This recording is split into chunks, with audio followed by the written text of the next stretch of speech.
கிழக்கு நியூஸ் நேயர்களுக்கு வணக்கம். நான் பத்ரி சேஷாத்ரி. நேற்றைய முக்கியமான செய்தி, இன்றைக்கு பத்திரிகைகளில் அதுதான் செய்தி. முதல்வர் ஜோசப் விஜய் சிங்கப்பெண் சிறப்பு காவல் படை அதை இனாகுரேட் செய்தார் நேற்றைக்கு. அதற்கு ஒரு இலச்சினை, அதில் ஒரு சிங்கமும் இருக்கும், ஒரு பெண் போலீஸ் தலையும் இருக்கும். அதுதான் அதோடைய இலச்சினை. அதற்கான ரோந்து வாகனம் அது கொஞ்சம் வித்தியாசமான விதத்தில், இப்போவும் சாதாரண போலீஸ் வாகனத்திலிருந்து சற்றே வேறுபட்டது. அதுக்கப்புறமா இது எல்லாத்தையும் அறிமுகப்படுத்திட்டு அது ஒரு சின்ன மாடல் வேறு வச்சுருந்தார். அதுக்கப்புறமா அந்த வண்டியே இறக்கி அதில் டிரைவர் சீட்டில் ஏறி அதை கொஞ்சம் தூரம் ஓட்டிகிட்டு போனார். பிறகு ஒரு நீண்ட ஒரு ஸ்பீச் ஒன்று கொடுத்தாரு. ஸோ அந்த ஸ்பீச்லேருந்து நம்ம ஆரம்பிப்போம். இதில் என்ன பேசினார் அப்படின்னு பார்த்தீங்கன்னா, பெண்களின் பாதுகாப்பை உறுதி செய்வோம் என்று தேர்தலின் போது கூறினோம். அதை செயல்படுத்தும் விதமாக சிங்கப்பெண் சிறப்பு அதிரடப்படை தற்போது தொடங்கப்பட்டுள்ளது. தேர்தலின் போது சொன்ன அனைத்தையும் செய்ய வேண்டும் என்பதில் தெளிவாக இருக்கிறோம். அதனால்தான் ஆட்சிக்கு வந்த குறுகிய நாள்களில் இந்த திட்டத்தை நடைமுறைக்கு கொண்டு வந்துள்ளோம். இந்த திட்டம் மனத்துக்கு நிறைவை கொடுக்கிறது. ஆனால் பெண்களுக்கு எதிரான கொடுமைகள் நடைபெறும் பொழுது மனம் பதறுகிறது, கண் கலங்குகிறது. பெண்களுக்கு எதிரான குற்றங்கள் ஏன் நடக்கிறது, எப்படி நடக்கிறது என்று ரீல்ஸிலும் இன்ஸ்டாவிலும் மற்றவர்களைப் போல தேடிக்கொண்டிருக்க முடியாது. உண்மை நிலையை நாம் புரிந்து கொள்ள வேண்டும். இந்த பிரச்சனைகளை பல்வேறு வகைகளில் ஆய்வு செய்யும் பொழுது அது போதைப்பொருள் நடமாட்டத்தில் தான் நிற்கிறது.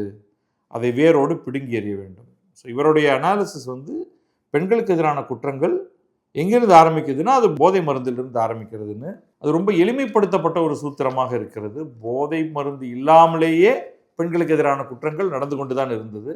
அதனால் இவர் நேரடியாக வெறும் போதைப்பொருளை தடுத்தோம்னா பெண்களுக்கு எதிரான குற்றங்கள் நின்றுவிடும் என்று தயவு செய்து நினைக்க வேண்டாம். போதைப் பொருள்களை ஒழிப்போம். தமிழகத்தில் இந்த பிரச்சனை பல ஆண்டுகளாக உள்ளது. அதை பொருட்படுத்தாமல் இருந்ததால் ஆழமாக வேரூன்றி வளர்ந்துள்ளது. இங்கே அரசியல் இருந்தது. இதை பல ஆண்டுகளாக வளர விட்டது யார் என்று உங்களுக்கே நன்றாக தெரியும். ஸ்கொயரா திமுகவை கை காமிச்சிட்டு சென்ற 5 ஆண்டுகளில் நிச்சயமாக தமிழகத்தில் போதைப்பொருள் அவைலபிலிட்டி அதிகமாகி இருக்கிறது. இதற்கு திமுக மட்டும்தான் காரணமா? பட் இது முழுக்க அது திமுகவை நோக்கி கை நீட்டுவது நியாயமல்ல அப்படிங்கிறது என்னுடைய கருத்து. முக்கியமானது உலக அளவிலேயே ஒரு விஷயம் நடந்துகிட்டு இருக்கு. அது என்னன்னா சிந்தட்டிக் போதைப்பொருள் அப்படிங்கிறது. இதற்கு முந்தைய போதைப்பொருள் கலாச்சாரத்திலிருந்து இன்னைக்கு ஒரு சின்ன லேப்லேயே மிக கொடூரமான போதைப் பொருள்களை தயாரிக்க முடியும். இதுவும் ஆரம்பத்தில் ஓபியேட் அப்படின்னு சொல்லக்கூடிய ஒப்பியம் அல்ல, ஆனால் பெயின் கில்லர்ஸ் அப்படிங்கிற வகையாக உள்ளே அந்த பெயின் கில்லர்ஸுங்கிறதுலேருந்து ஆரம்பித்து அதற்கு பிறகு சிந்தட்டிக்காக இதையும் போட்டு கலந்தா ஒரு ட்ரக் வந்துருதுரா அப்படின்னு சொல்லிட்டு இன்னைக்கு உலக அரங்கிலேயே இதை கண்டு அஞ்சு நடுங்குகிறார்கள். எந்த நாட்டுக்குமே இன்னைக்கு போதைப் பொருளை தடுப்பது எவ்வளவு கஷ்டமானது அப்படிங்கிறதான் இன்றைக்கு ரொம்ப சீரியஸாக இன்னைக்கு அமெரிக்கன் லா என்ஃபோர்ஸ்மெண்ட்டே ஒரு பெரிய தடுமாற்றத்தில் இருக்கிறது. இதை எப்படி எதிர்கொள்றதுன்னு. இந்த மீனேஸ் இந்தியாவுக்குள்ளேயே நுழைஞ்சிருச்சு. இந்தியாவில் இருக்குது, தமிழகத்தில் இருக்குது. இதை நம்ம உணரணும். இப்போ இதை ஒழிக்க வேண்டும், கட்டுப்படுத்த வேண்டும் அப்படிங்கிறதுல எனக்கு மாற்று கருத்து இல்லை. பட் ப்ராப்ளமே மாறிக்கிட்டு இருக்கு. அதை நம்ம புரிஞ்சுக்கணும். Synthetic drug, how to control synthetic drug. But இந்த அரசு இதை தீவிரமாக எடுத்துக்கொண்டால் நல்லது. முந்தைய அரசு இந்த மாறும் ட்ரக் பிரச்சனையை சரியாக புரிந்து கொள்ளவில்லை. பட் நான் திமுக என்பது போதைப் பொருளை ஊக்குவித்தது அப்படிங்கிற அந்த அளவுக்கு நான் கீழே இறங்க மாட்டேன். அதை அவர்கள் இன்னும் சிறப்பாக கண்ட்ரோல் பண்ணியிருக்கலாம். இப்பொழுது இருக்கக்கூடிய தாவேக என்ன செய்கிறது அப்படின்னு பார்ப்போம். ஜோசப் விஜய் தொடர்றாரு. போதைப் பொருள் புழக்கத்தை கட்டுப்படுத்தினால்தான் பெண்களின் பாதுகாப்பை உறுதி செய்ய முடியும். எகெயின் ரொம்ப சிம்பிளிஃபைடு ஸ்டேட்மெண்ட். பெண்களின் பாதுகாப்பை உறுதி செய்தால் சட்டம் ஒழுங்கு சரியாகிவிடும். ரொம்ப சிம்பிளிஃபைடு. பெண்கள் குழந்தைகளுக்கு எதிரான குற்றங்கள் சட்டம் ஒழுங்கு பிரச்சனை மட்டுமல்ல, சமூக ஒழுங்கும் தனி மனித ஒழுங்கும் சம்பந்தப்பட்டுள்ளன. இல்லைனா ஸ்லைட் டிவியேஷன். இப்போ நீங்கள் அதுக்கு ரொம்ப டைம் ஸ்பெண்ட் பண்ணாதீங்க. பிரிட்டனில் நடந்த பெண்களுக்கு எதிரான குற்றங்கள், அந்த குற்றங்கள் எவ்வாறு நிகழ்ந்தன, இது இன்றைக்கி அவங்க பார்லிமெண்ட் வரைக்கும் போய் அதை பேசிக்கிட்டு இருக்காங்க. பலவேறு இளம் பெண்கள் மிக கொடூரமாக பாலியல் சீரழிவுக்கு உள்ளாக்கப்பட்டனர். அது எல்லாமே ட்ரக்கு கிடையாது. இங்கே அதை கொஞ்சம் கவனிக்கணும்.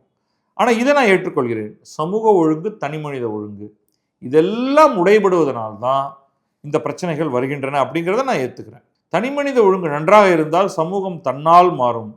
ஒரு கட்டுப்பாட்டோடு பொறுப்பாக இருந்தாலே இது போன்ற பல பிரச்சனைகளை கட்டுப்படுத்தலாம். உண்மை. ஆனால் இது ஏன் நடக்க மாட்டேன் என்கிறது? தவறு செய்தால் கடும் நடவடிக்கை.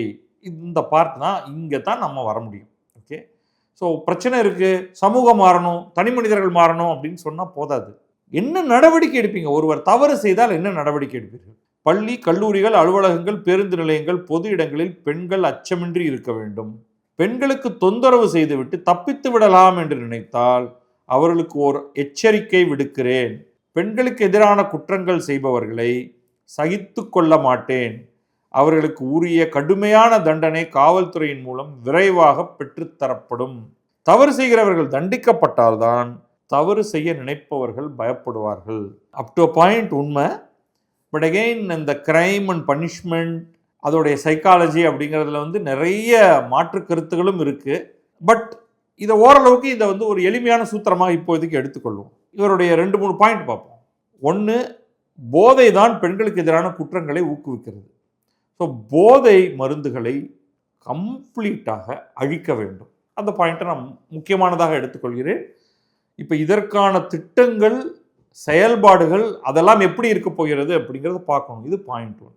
பாயிண்ட் 2, நீ போதையோ இல்லையோ குற்றம் இழைத்தால் உனக்கு கடுமையான தண்டனை பெற்றுத்தரப்படும். இதுதான் 2வது பாயிண்ட். இந்த தண்டனையை நான் வாங்கி கொடுப்பதன் மூலமாக இனியும் பிரச்சனையை செய்ய நினைப்பவர்களை கட்டுப்படுத்த முடியும். 3வது, சமூக ஒழுங்கு, தனி மனித ஒழுங்கு. இது குற்றம், தண்டனை எல்லாத்துக்கும் வெளியில்.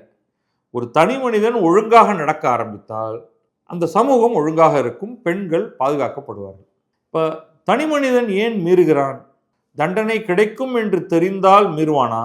தண்டனை கிடைக்கும் என்று தெரிந்தாலும் அதையும் தாண்டி அந்த குற்றத்தை செய்ய ஒருவன் ஏன் முனைகிறான்? இதெல்லாம் சைக்காலஜி ஏரியாக்குள்ளே போகணும். பட் இதையும் கவனிக்க வேண்டியிருக்கும். அடுத்தது என்ன பண்ண போகிறாரு? ரூபாய் 345 கோடி ஒதுக்கீடு. இது முதல் கட்டமாகன்னு தான் நான் எடுத்துக்கிறேன். ஏன்னா இது போதவே போதாது. இந்த சிங்கப்பெண் சிறப்பு அதிரடிப்படைக்காக முதல் கட்டமாக 354 கோடி ஒதுக்கப்படும். இதை பற்றி கொஞ்சம் விவரமாக பார்ப்போம் அப்புறமாக. 2500 புதிய பணியிடங்கள் உருவாக்கப்படும் காவல்துறையில். படைக்கு நவீன தொழில்நுட்பங்கள், நவீன வாகனங்கள், நவீன கருவிகள் எல்லாம் வழங்கப்படும் அப்படின்னு அவர் சொல்லியிருக்காரு. ஏற்கனவே காவல்துறையில் செயல்படும் மகளிர் பிரிவுடன் இந்த பிரிவு இணைந்து செயல்படும். பெண்களுக்கு எதிரான குற்றங்களை முன்னரே கண்டறிந்து தடுக்கும் வகையில் இந்த படை செயல்படும். ஸோ இதை ஒரு புல்லட் பாயிண்ட் வச்சுங்க. நம்ம இதை பற்றி பேசணும், அதனால் அது பிறகு பேசுவோம். சரி, இதுதான் அவர் பேசியது. இப்போ என்ன பண்ண போகிறாங்க அப்படிங்கிற கொஞ்சம் டீட்டெயில் வந்திருக்கு. சிங்கப்பெண் சிறப்பு அதிரடிப்படைக்கு 49 ட்ரோன்கள், 420 ரோந்து வாகனங்கள் வாங்கப்பட உள்ளன. இந்த திட்டத்தை அறிவித்து 354 கோடி ரூபாய் அவர் ஒதுக்கியிருக்கார் இல்லையா? இந்த சிறப்பு அதிரடிப்படை முதல்வரின் நேரடி கட்டுப்பாட்டில் இயங்கும். பல நவீன கருவிகள் வாங்கப்படுகின்றன. முக்கியமாக இந்தியாவிலேயே பெண்களுக்கு எதிரான குற்றங்களை தடுக்கும் வகையில் ட்ரோன் ரோந்து பணியை சிங்கப்பெண் சிறப்பு அதிரடிப்படையினர் தொடங்க உள்ளனர். ட்ரோன்களை குற்றத்துக்கு எதிராக பயன்படுத்துதல் அப்படிங்கிறது இந்தியா முழுக்கையுமே இருக்குது, பல மாநிலங்களில் இருக்குது. மத்திய அரசு இதை பயன்படுத்துது. ஸோ அதில் புதுமை இல்லை. நம்முடைய மிலிட்ரியிலேருந்து பாராமிலிட்ரியிலேருந்து எல்லாருமே இதை பயன்படுத்திக்கிட்டு இருக்காங்க. ஆனால் தமிழகத்திலேயே கூட ட்ரோன்களை கூட்டம் இருக்கும் இடத்துல கட்டுப்பாட்டுக்கு நாமே பார்த்துருக்கோம். எங்கெங்கெல்லாம் பெரும் திருவிழாக்கள் நடக்கின்றனவோ, இங்கே 63 கபாலீஸ்வரர் கோவில், மயிலாப்பூர், சென்னை மயிலாப்பூர் எடுத்துக்கிட்டா, திருவண்ணாமலையில் போன்ற பல்வேறு இடங்களில் ட்ரோன்களை இவர்கள் ஏற்கனவே பயன்படுத்தி கொண்டு தான் இருக்கிறார்கள். ஒரு ட்ரோன் 2 லட்சம் ரூபாய் என்ற அடிப்படையில் வாங்கப்படுகிறது. அதே போல ரோந்து பணியில் ஈடுபடும் போலீசார் சீருடையில் பொருத்தி கொள்ளும் கேமராக்கள், இதை பாடி கேம் அப்படின்னு சொல்லுவாங்க. இது ஒரு 270 வாங்குறாங்க. இதற்காக ரூபாய் 1.25 கோடி ரூபாய் செலவிடப்படுகிறது, 1.25 crores. இந்த பாடி கேம் அப்படிங்கிறது அமெரிக்காவில் ஒரு மாதிரி ரோல் அவுட் பண்ணிட்டு இருக்காங்க. பலவேறு அங்கே ஒரு காமன் போலீஸ் ஃபோர்ஸ் கிடையாது. ஒவ்வொரு ஊர், ஒவ்வொரு நகரம், அதுக்கப்புறமா நகரத்துக்கு வெளியில் இருக்கக்கூடிய சிறு சிறு இடங்கள் அப்படின்னு ஒவ்வொரு இடமும் வெவ்வேறு போலீஸ் ஃபோர்ஸ். ஸோ அங்கே பாடி கேம்ங்கிறது பயங்கரமாக இன்றைக்கு வர ஆரம்பித்து விட்டது. இது ஒரு எவிடன்ஸாகவே கூட இது ப்ரெசென்ட் பண்ணப்படுகிறது. நீங்கள் ஒருவரை கைது செய்ய போகிறீங்க, அப்போ நீங்கள் நடக்கிறது, ஓடுறது, பிடிக்கிறது, எதிராளி ஓடுறது, நீங்கள் அவனை சுடுறதுலேருந்து எல்லாமே பதிவாகிறது. பலருடைய பாடி கேம் எல்லாத்தையும் நீங்கள் ஒன்றாக தொகுத்தால் உங்களுக்கு ஒரு பிக்சர் கிடைச்சிருது. அதில் காவல்துறையினர் தவறு செய்தாலும் அதுவும் சேர்ந்து பிடிக்கப்படுகிறது. ஓகே, ஸோ இந்த பாடி கேம் வந்து பல விதங்களில் பயனாக இருக்கும். அது என்ன ஆகும் அப்படின்னு பார்ப்போம் அடுத்து. அப்புறமா 32.69 கோடியில் ரோந்து வாகனங்கள். ஸோ இது வந்து ஒரு 319 கார், 101 இருசக்கர வாகனங்கள் வாங்கப்படுகின்றன. இவை தவிர்த்து தகவல்களை விரைந்து பரிமாறிக்கொள்ளும் வகையில் 50 தொலைபேசி இணைப்புகள், 639 வாக்கி டாக்கிகள், 310 வயர்லெஸ் கருவிகள், 270 கையடக்க கணினி ஆகியவை சிங்கப்பெண் சிறப்பு அதிரடிப்படைக்கு வாங்கப்படுகின்றன. அப்புறம் ஒரு பெரிய கட்டுப்பாட்டு அறை, நவீன கட்டுப்பாட்டு அறை சென்னை மயிலாப்பூரில் உள்ள டிஜிபி அலுவலகத்தில் அமைக்கப்படுகிறது. இங்கிருந்து மாநிலம் முழுவதும் சிங்கப்பெண் சிறப்பு அதிரடிப்படையைச் சேர்ந்த அதிகாரிகள், போலீசார், நடவடிக்கை கண்காணிப்பு கேமராக்கள், சீருடை கேமராக்கள், ட்ரோன்கள் இதெல்லாம் வந்து கண்காணிக்க முடியும். ஏன்னா பாடி கேம், ட்ரோன் கேம், இதை தவிர வேற ஏதாவது கண்காணிப்பு கேமராக்கள் இருந்தால் அது, இந்த ஃபீடு எல்லாம் வந்து வரும்பொழுது இந்த பிரச்சனைகளை தடுக்கலாம் அப்படிங்கிறது வந்து இவர்களுடைய கருத்து. அப்புறமாக 2545 பணியிடங்கள், அதுவும் நம்ம பார்த்தோம். இது புதிதாக 2545 பணியிடங்கள்.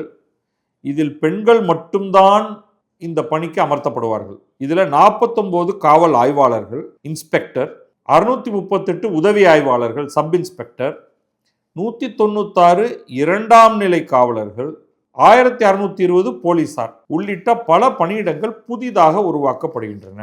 270 குழுக்கள் களப்பிரிவுகளாக உருவாக்கப்படுகின்றன.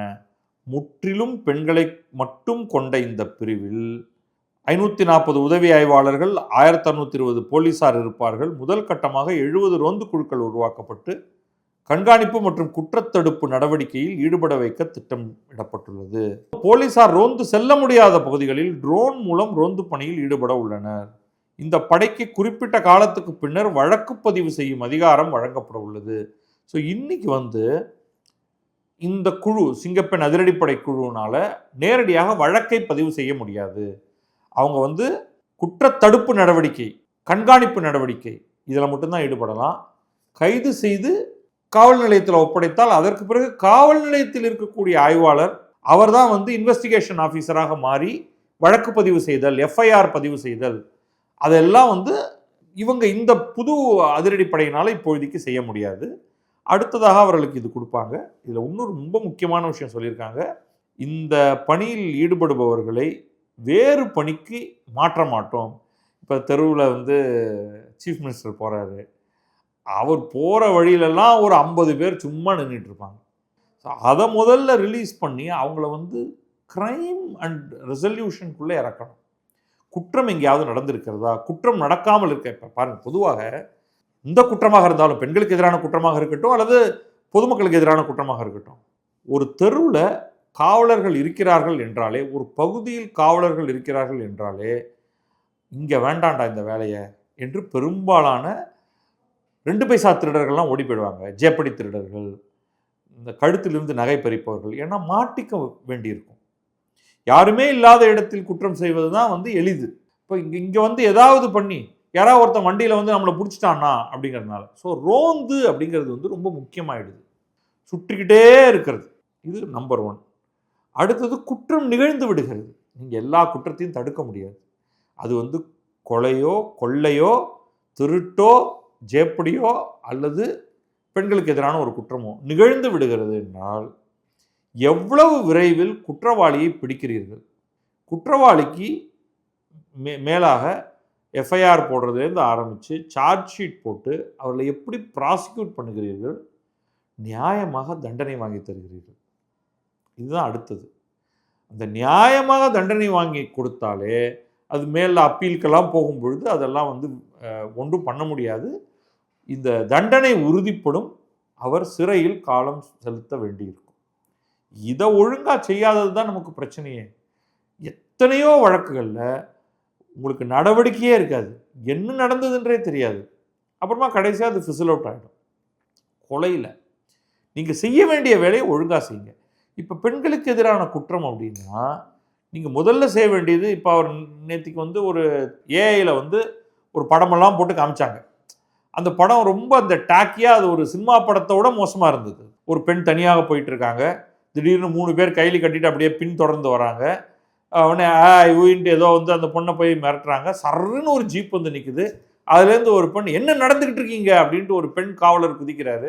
அவர் தான் வந்து சிங்கப்பெண் அதிரடிப்படையுடைய காவலர். உடனே இந்த 3 பேரையும் பிடிச்சி உள்ளே போட்டு பிரச்சனை சால்வ் ஆகிடுது. இப்படியெல்லாம் நாட்டில் இருந்ததுன்னா பெண்களுக்கு எதிரான குற்றம் என்ன, ஆண்களுக்கு எதிரான குற்றமும் நடக்காமல் இருக்கும். ஆனால் லைஃப் அவ்வளோ சிம்பிள் கிடையாதுங்க. உங்களால் வந்து எல்லா இடத்தையும் ரோந்து போக முடியாது, எல்லா இடத்துலையும் சிசிடிவியை ஃபிக்ஸ் பண்ண முடியாது, ஏன்னா எல்லா இடத்துலையும் ட்ரோனை பறக்க விட முடியாது. அதுக்கெல்லாம் வந்து அதுக்கான ரிசோர்ஸஸ் நம்மகிட்ட கிடையாது. ஸோ நீங்கள் என்ன பண்ணணும் அப்படின்னா, புலனாய்வு செய்துக்கிட்டே இருக்கணும். யாரெல்லாம் பெண்களுக்கு எதிரான குற்றத்தை தீட்டிக் கொண்டிருக்கிறார்கள் அது நிறைய கண்டுபிடிக்க முடியும். இப்போ உதாரணத்துக்கு பெண்களுக்கு எதிரான குற்றத்தை செய்பவர்கள் அப்படிங்கிறது ஒரு ப்ரொஃபைலிங் அப்படின்னு இதுக்கு சொல்லுவாங்க, சைக்கலாஜிக்கல் ப்ரொஃபைலிங். அப்போ யார் இவர்கள், என்ன பேக்ரவுண்ட் இவங்களுக்கு இருக்குது அப்படிங்கிறத ஆராய்ந்து அந்த மாதிரியான ஆட்களை பற்றிய துப்புகளை நீங்கள் சேகரித்து கொண்டே இருக்க வேண்டும். இவங்க வந்து ஒரு எலாபரேட்டாக ட்ராப் விரித்து அதில் நிறைய பேரை மாட்ட வைக்கிறாங்க. அதற்கு பிறகு குற்றங்களை செய்கிறார்கள். அதுக்கு பிறகு படங்களை எடுத்து வைத்துக் கொள்கிறார்கள். அதை வைத்துக்கொண்டு மிரட்டுகிறார்கள். இதெல்லாம் வந்து நம்ம பொதுவாக நிறைய இதெல்லாம் கேள்விப்படுறோம். அப்போ இது எந்த இடத்தில் இது நடக்கிறது, இவர்கள் எப்படி வளைவிரிக்கிறார்கள், இதில் போய் பெண்கள் எப்படி சிக்குகிறார்கள். அப்போ இந்த இடத்தெல்லாத்தையும் நீங்கள் ஆராய்ந்து இதெல்லாம் பஸ்ட் பண்ணணும். சரி, இவங்க ஒரு மெட்டீரியல் ப்ரொடியூஸ் பண்ணுறாங்களே, அதெல்லாம் எங்கே அவர்கள் பரப்புகிறார்கள், இதெல்லாம் நடந்துகிட்டு இருக்கு. அப்போ நீங்கள் இதை உடைங்க, இந்த ரிங்கை உடைங்க. இப்போ குற்றம் நடக்காமல் தடுப்பதுங்கிறது இந்த இடத்துல தான் இருக்குது. இப்போ இது வந்து ஹார்ட்கோர் லா அண்ட் ஆர்டரில் இது வந்து இன்வெஸ்டிகேஷனை முதன்மையாக வைக்கக்கூடியது. ஆனால் அது வந்து எப்படின்னா, அது வந்து பகட்டாக படாடோபமாக சர்ன்னு வண்டியில் வந்து தபார்னு பாஞ்சு குதிஞ்சு சினிமாவில் வந்து இறங்குற மாதிரி இறங்கி 3 தடியர்களை பிடிச்சி ஓங்கி போட்டு அடிக்கிறது அல்லது. இது துப்பு துலக்குவது, தகவல் சேகரிப்பது, காதுகளை திறந்து வைத்து கொண்டிருப்பது. இது வெறும் பெண்களை வைத்து கொண்டு நடக்காது. இந்த குற்றங்கள் நடக்கும், இது ஆண்கள் தான் இந்த குற்றத்தை செய்கிறாங்க. இந்த ஆண்கள் எல்லாம் உட்கார்ந்து எங்கே பேசுவார்கள்னா, அவர்கள் ஏதோ ஒரு மதுக்கடையில் பேசுவார்கள். உங்கள் அதிரடிப்படை பெண் போலீஸார் அங்கே போய் உட்கார முடியுமா? ஈஸியாக கண்டுபிடிச்சிருவாங்க. அப்போ உங்களுக்கு வந்து இந்த மாதிரியான குற்றங்களை தடுப்பதற்கு ஆண் காவலர்களும் அவசியம். பெண்களுக்கு எதிரான குற்றத்தை தடுப்பதற்கு ஆண் காவலர்கள், துப்பு துலக்குபவர்கள், தகவல் சேகரிப்பவர்கள், இவர்களெல்லாம் இல்லாமல் நீங்கள் இதை செய்துவிட முடியாது. இதை கொஞ்சம் புரிந்து கொண்டு அந்த வெறும் அந்த சினிமா பாணி, மசாலா சினிமா பாணியிலே மட்டுமே போகாதீர்கள். அதில் வந்து ஒரு குற்றம் ஒரு இடத்துல ஒரு தெருவில் நடக்கும், சர்ன்னு நம்ம வண்டியில் போவோம், பைக்கில் போவோம், தாவி இறங்கி குதித்து ஓங்கி அடிப்போம் அப்படின்னா சாத்தியமா அப்படின்னு பாருங்கள். நீங்கள் வந்து பெண்களை வைத்து அவர்களுக்கு பயிற்சிகள் கொடுத்து அவர்களுக்கு ஆயுதங்களை எல்லாம் கொடுக்க போகிறீர்கள். இருந்தும் நான் சொல்வதை பார்வையாளர்கள் நீங்கள் கேட்டுக்கொள்ளுங்கள். இந்த சேனலை பார்த்துக்கிட்டு இருக்கிற நீங்கள் நான் என்ன சொல்ல வரேன் அப்படிங்கிறத, குற்றம் செய்யக்கூடியவர்களை தடுத்து நிறுத்துவதற்கு உங்களுக்கு வந்து ஒரு படை வேண்டும். அந்த படை ஏன் வெறும் பெண்கள் மட்டுமே நிரம்பியதாக இருக்க வேண்டும் அப்படிங்கிறத நீங்கள் யோசிங்க. இதில் பாதிக்கப்பட்ட பெண்களோடு பேசுவதற்கு, அவர்களிடமிருந்து தகவல்களை பெறுவதற்கு, அதிலெல்லாம் நீங்கள் பெண்களை பயன்படுத்துங்கள். ஆனால் லா அண்ட் ஆர்டர் என்பது ஒரு முரட்டுத்தனம் நிரம்பிய ஒரு பகுதி. நீங்கள் மிக மோசமான பகுதிகளில் பெண் காவலர்களை அனுப்பி நீங்கள் வந்து குற்றத்தை தடுக்க வேண்டும். அப்படி போகும் பெண் காவலர்களுக்கு எதுவும் ஆகிவிடக்கூடாதுங்கிற இன்னொரு நம்ம பதப்பதைப்பு நம்மகிட்ட இருக்கு இல்லையா? So there has to be a mixed group. நீங்கள் பெண்களை பயன்படுத்துவது தவறல்ல. ஆண் காவலர்கள் மிகச்சிறந்த பயிற்சி பெற்ற காவலர்கள். இது வந்து ஒரு கிராக் ட்ரூப்பாக இருக்கணும். கிராக் ட்ரூப்னா என்ன? எப்பேற்பட்ட இடத்திலும் கூட என்ன மாதிரியான பிரச்சனைகள் வந்தாலும் நீங்கள் ஒரு ஆள் ஏற்ற மாதிரி 4 ஆள், இந்த ஒருவர் 4 பேரை எதிர்கொள்ள முடியுமா? அது ப்ரொப்போர்ஷனாக வச்சுங்க. நீங்கள் 3 பேர் போகிறீங்க ஒரு ரோந்து வாகனத்தில், அங்கே ஒரு 10 பேர் இருக்காங்க கெட்டவர்கள். இந்த 10 பேரை எதிர்கொள்ள முடியுமா? சினிமாவில் முடியும். நிஜத்தில் முடிய வேண்டும் என்றால் இந்த 3 காவலர்களுக்கும் மிகச்சிறப்பான பயிற்சி கொடுக்க வேண்டியிருக்கும். மார்ஷல் ஆர்ட்ஸ் தெரிய வேண்டியிருக்கும். பாய்ந்து தாக்குவது, அவர்களுடைய ஸ்டாமினா, அவர்களுடைய வலு, இதெல்லாம் சேர்த்து பார்க்கணும் நம்ம. ரைட்? ஸோ எல்லாத்தையும் மனத்தில் கொண்டு உங்களுக்கு குற்றத்தை தடுப்பது தான் தேவை அப்படின்னா அதற்கு யார் சரியான ஆள் அந்த குற்றத்தை தடுப்பதற்கு அப்படிங்கிறதுக்கு அதுதான் கோலாக வைத்து சரியான ஆட்களை வைத்து சரியான பயிற்சியை கொடுத்து இந்த டெக்கின்ட் எனக்கு இது பிடிச்சிருக்கு. நிறைய டெக்னிக்கல் இன்ஸ்ட்ருமெண்ட்ஸை உள்ளே கொண்டு வரீங்க, ட்ரோன்ஸை கொண்டு வரீங்க, அதில் ஏஐ சேர்க்கலாம். அது எந்த மாதிரி இது ஒரு ப்ரொஃபைலிங் அப்படின்னு நான் ஏற்கனவே சொல்லிட்டேன். அதில் கொஞ்சம் ஹியூமன் ரைட்ஸ் இஷ்யூஸும் வருது. நீங்கள் முன்கூட்டியே சில பேர் பிரச்சனைகளை தரக்கூடியவர்கள்ங்கிறவங்கள நீங்கள் ட்ராக் பண்ணலாமா? இதெல்லாம் ரொம்ப பார்டர் லைன் ஹியூமன் ரைட்ஸ் இஷ்யூவாக மாறும். இதற்கு சரியான லீகல் ஒப்பீனியன் தேவை. இது எல்லாத்தையும் சேர்த்து வைத்து இதை நம்ம பார்க்க வேண்டியது என்று நிறைய விஷயங்கள் இருக்கின்றன. உங்களுடைய கருத்து சரியாக இருக்கிறது, ஆனால் அதை செயல்படுத்தும் விதம் வெறும் சினிமாத்தனம் மட்டுமே நிரம்பியதாக இருக்கிறது. கொஞ்சம் எனக்கு ஒரு உறுத்தலை தருகிறது. அதை தாண்டி செல்ல வேண்டும் அப்படிங்கிறது தான் என்னுடைய வேண்டுகோள். இதை செயல்படுத்தி காட்டினீர்கள் என்றால் நிச்சயமாக ஒட்டுமொத்த தமிழகத்தின் பாராட்டு உங்களுக்கு கிடைக்கும். அதே மாதிரி இன்னும் இதை திரும்பி ரிப்பீட் பண்ணிடுறேன். போதை என்பதை நீக்கினாலே எல்லா பிரச்சனையும் தீர்ந்துவிடும் என்று மட்டும் நினைக்காதீர்கள். போதை மருந்தை கட்டுப்படுத்துவதும் முற்றிலுமாக ஒழிப்பதும் மிக மிக அவசியம். அதற்கு பிறகும் கூட இந்த குற்றங்கள் நிகழும். மது என்ற ஒன்று இருக்கிறது, அதை நீங்கள் என்ன செய்ய போகிறீர்கள்? அதுக்கு நம்மகிட்ட ஒரு திட்டம் கிடையாது. அப்போ அந்த பிரச்சனையும் சேர்ந்து இருக்க போகிறது. அதை ஒழித்தாலும் இந்த குற்றங்கள் நிகழும். ஸோ இதோடைய ஆரிஜின் வேறு இடத்துலேருந்து வருகிறது. அதனால் இதை ஒரு ஹோலிஸ்டிக்காக இன்னும் நிறையா பேரோட பேசுங்க, நிறைய நிபுணர்களை அழைத்து பேச வையுங்கள். இதை வெளிப்படையாக பேச சில விஷயங்கள் இருக்கிறது. 4 சுவர்களுக்குள் தனிப்பட்ட முறையில் பேசி சில முடிவுகளை காவல்துறையினர் எடுக்க வேண்டியிருக்கிறது.